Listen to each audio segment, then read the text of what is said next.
Thank you. Coffee strong आहे. Thank you but no thanks. Geeta please ना. जान्हवी, मी एकदा ठरवलं म्हणजे ठरवलं. मी असलं काहीही करणार नाहीये.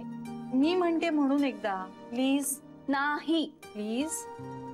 याला काही अर्थ आहे का? प्लीज ना. कन्फ्यूज करता यार तुम्ही सगळे मला. प्लीज.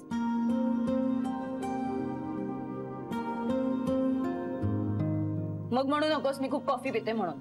नाही म्हणणार. ठीक आहे, मी तुझ्या बोलण्याचा विचार करेन, पण मला या सगळे मंडळातली मुलं वगैरे बघणं जमणार नाही. चालेल, नो प्रॉब्लेम. मग कधी जाऊया नाव नोंदवायला? नाव नोंदवायला? हो, नाव नोंदवायलाच. का आता नावही नोंदवायचं? मग जर वधूवर सूचक मंडळात ह्या सगळ्या फॉर्मॅलिटीज केल्याच नाही तर मग ते तुला स्थळ कशी सुचवणार?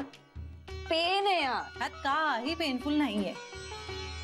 जान्हवी, मला एक वधूवर मंडळ वगैरे नाही करायचंय यार. बरं असतं ग गीता.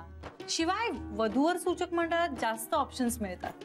अगं पण मला आहे त्यातला वर नक्की कोणता हे ठरवता येत नाहीये. त्यात आणखीन ऑप्शन्स कशाला? पण नाव नोंदवायला काय प्रॉब्लेम आहे तुला? अगं पण म्हणजे ते सगळे मागे लागणार यार. असं काही करत नाहीत ते. लग्न तुला करायचंय, त्यांना नाही. ते कशाला मागे लागतील तुझ्या? पण तू काय इतकी इन्सिस्ट करतेस? अगं आमच्या सरू मावशींनी ना वधूवर सूचक मंडळ काढलंय आणि हवा तसा रिस्पॉन्स मिळत नाहीये त्यांना. म्हणून मग मी विचार केला तू जर त्यांच्या मंडळात नाव नोंदवलं तर त्यांना जरा बूस्ट मिळेल ना.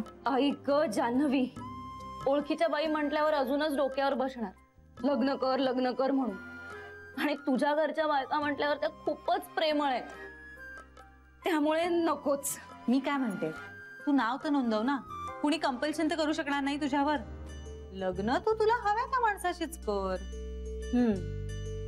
मला हवाय तो माणूस बोलतोय कुठे माझ्याशी?